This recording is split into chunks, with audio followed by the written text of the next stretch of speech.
So what could be the way out? Generally, these students have much lesser opportunity, and many of them are really very brilliant, more brilliant than their good academic performing peers actually. But they don't get detected, and they don't get tested. They don't get the opportunities as many as they should, because currently they are in good form, so to say.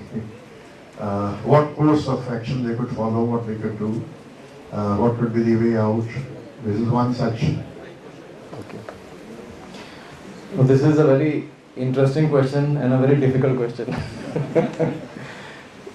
See, I mean, let's say, the nuclear software where we all, let's say large corporates, their minimum criteria would be that for class 10th and 12th, minimum criteria would be 60% first of all. There is that criteria is there in the thing. However, what has really happened there is that because there is a huge gap today between the demand and supply position today, there is a huge shortage of qualified, available people who are, or let's say students who are there. And as such, I do see that a lot of corporates are having their own set of tests before they employ people. So they are willing to, go down a little on that 60%. And we know that we have done that because we were not able to find, people, because all the good talent is taken away by the big companies for a moment, right? So there will always be that demand and supply gap. The big companies will tie up with the college for 4 years, 5 years, say, okay, fine, I want all the students for the next 4 years, 5 years. And hence there is a huge opportunity. Today I see that most of let's say the middle tier companies are going into the non-urban market. So, even we are now, for example, getting into Gwalior, we have gone to Jalandhar, we have gone to, Indore, different areas, and wherever we find that, and we are finding good people there. It's not that we're not finding, we are finding good people. I think the issue, one of the issues which is coming up is English communication is coming up as an issue. And I think the students are not prepared to, they're not being prepared by the colleges to how to address the interviews is a larger issue.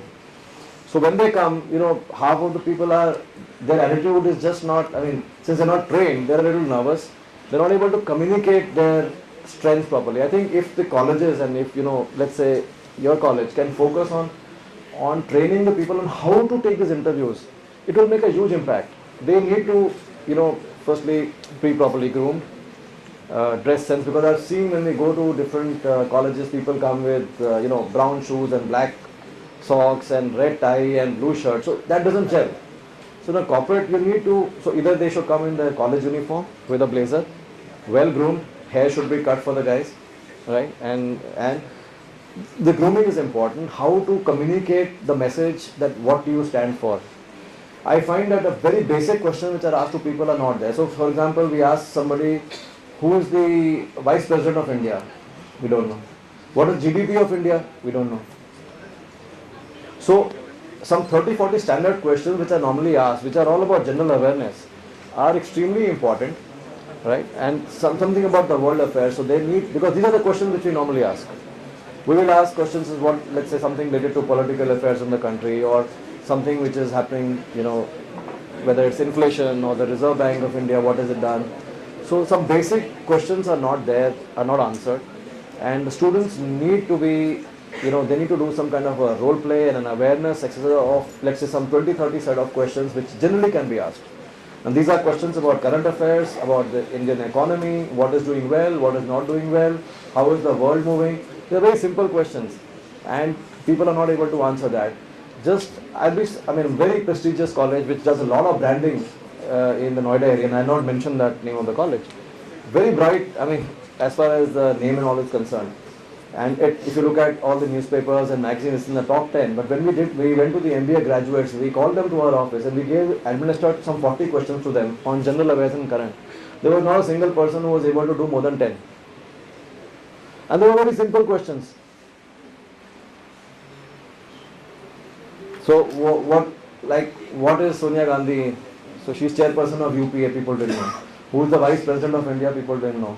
What is the Indian economy growth rate? Some people say 5%, somebody says 15%, but they cannot say 8%. What is the inflation rate in India? So what is growing, what is industrial production growth? So these are very general questions. If you read the newspaper, you will have all the answers. So I think most of the students are not keeping them themselves aware of the general knowledge or reading the newspapers will give you a good answer. So if you don't answer these questions, then we get a feeling that they are not prepared. So they need to be prepared for this. That's the first thing. How to go for interviews. What are the questions which are likely to be asked? How do you answer? How do you communicate? And especially how do you tell something about yourself? When you ask people what are your strengths, people can't answer 2 lines. You say what are your weaknesses? I have got no weakness. If you say you have no weakness, that is your biggest weakness. Everybody has a weakness. The best of persons have a weakness. So you have to say something. And then you say, this is my weakness, but this is the way I will correct myself. But people, see, it's a very simple answer to a very simple question. But people make it so difficult. I have no weakness, strengths, I have... What are your strengths? I do stamp collection. So, so that's... So, I mean, the answer to this is that you talk about your core values, that, what do you stand for? I believe in, I'm a trustworthy person, I'm a hardworking person, I belong to a good family, I want to excel in life. You have to say just 3-4 things. Simple, it's a question. When you have this Miss India contest, right? Every girl who goes there says, I will work for the poor people, I will work for charity, I will work for AIDS victims, but they don't work. Right? But it is how I'm just trying to say that you should not say that, not to say lies, but say what you stand for. It's a very simple exercise of how you are told to express. It's a very simple, communication is the most important thing. And where all of us, all the students fail is this, is how you communicate and how do you, give your message across. I think that is what you will need to focus if you want to. You have to build your relationship with the corporates, bring corporates to, to speak to the students, have interaction sessions, mentorship sessions, and educate them as to how the simple list of 30-40 questions which are asked, how do you address, do role plays, and I think they will all succeed. Sorry. So that was a powerful message, saying that not only the knowledge of your domain is important, but also these generic skills and good communication and all these workplace competencies are equally important for you to develop. Even general awareness plays a very important role, the way you are perceived by the interviewer. This we have been emphasizing again and again, but coming from a person of Mr. Niraj Wedwa's stature, I think this carries far more meaning and deeper impact on all of you. Any more questions for any one of you? I expect at least 4 or 5 very good questions. Otherwise, you have understood every word he has said, or you understood nothing. Or which way should I take? I do not know. Come out and say, let's say, about what you have. More curiosity to know. For a person of 23 years of long experience, you could ask him, how you are so successful. Tell us, what are the few good points? Okay. So, are the big brands and corporate doing something to face the challenges posed by China? How the Okay. corporates are very good.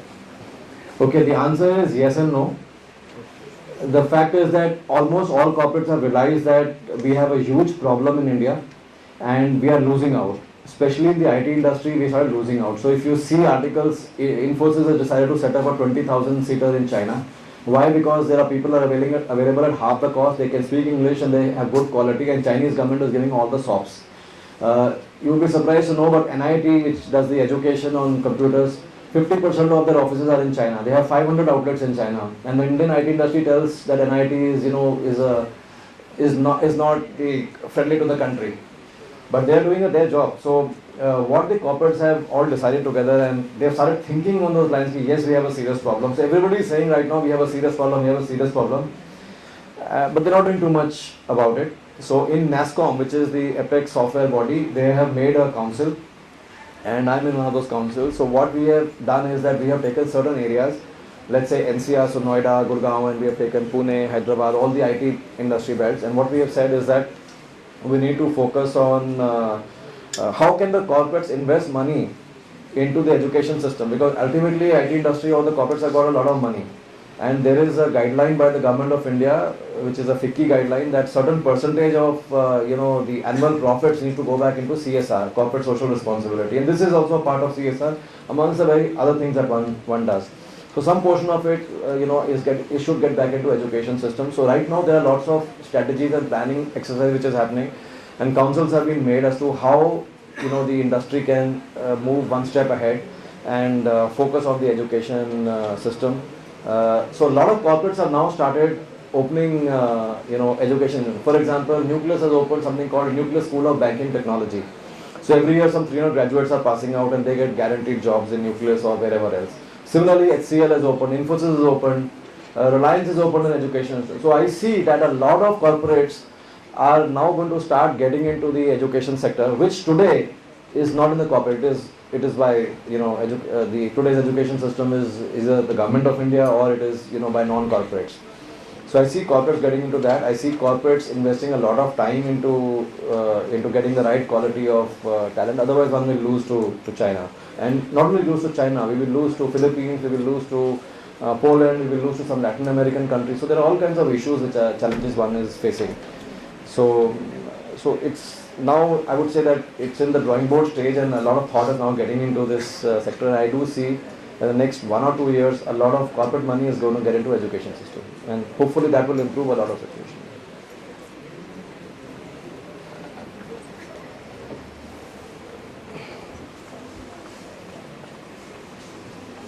So as you have already said that more than 300,000 openings are there for freshers. So despite of these, the freshers are not getting the particular domain that they want. So I mean, the software, a particular student, a fresher who wants to be in a field of software development, just because the company is giving them the testing field or some kind of another field, they are shifting to that field. There are openings for freshers, but they are not getting the domain that they want. Okay. Okay, again, here I would say that again, it depends from area to area. I know a fact that at least the top, colleges are all, totally locked in by the switch companies, so Infosys, Satyam and all this, because they're all going to hire 200,000 people. So they're all locked in as far as freshers are concerned, and at the same time, there will always be a temporary, again, I would say demand-supply gap between a particular, requirement. So for example, somebody is an expert in Java technology and you may have more opportunities in some other technology, let's say .NET, or suddenly you find that Android has become a very good area where people need to get into. So there will be a lot of focus on Android. So people will start moving. Okay, you've done Java, great, you have your core strength, but right now the big opportunity is then Android. So it depends on the company's opportunity, business plan, etc. And I was talking about the opportunities, total demand supply. Very specific to areas, there will always be this temporary gaps will be there. So, I guess you need to, first of all, get into something, start working and just think in a way that this is additional area for you to understand. And in any case, your core strength is a particular technology or whatever you want to do, you can always get back into that area once you get the corporate. So, get into the corporate world, get into whatever is, of course, if you have a choice of your domain or your, what you want to get inside, that's the best possible situation. But if it is not for a moment, then you wait for the right opportunity. There will be opportunity in the shortest possible time. Because what we see here is that the outsourcing market to India is going to increase by 5 times by 2020. So today the total market is 1 trillion, but India gets only about $100 billion out of that. So it's still 2% of the total market. It's very small. And that, even if it goes up by 1%, 1% or 1.5%, let's say in the next 3 years, we need 3 million jobs. So there will be huge opportunities, and the way we are going, I think there will be immense opportunities. So just focus on whatever is your core strength, and just wait for the right opportunity.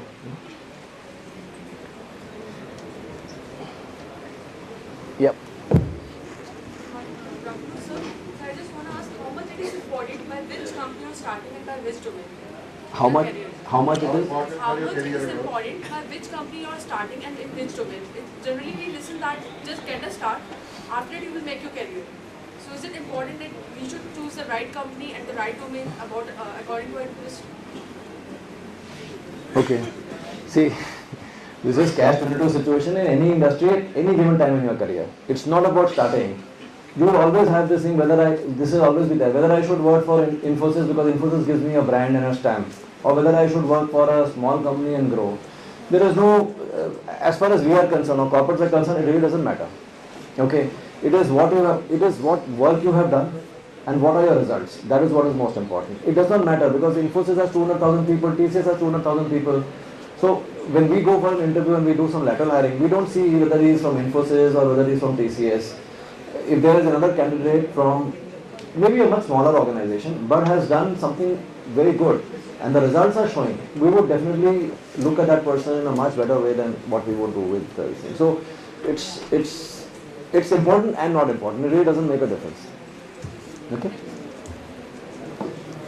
So looking at time constraints, we are closing the question session there.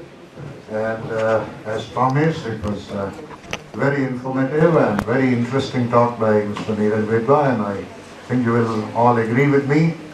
On your behalf and on behalf of the management of this college, I offer my profound thanks to Mr.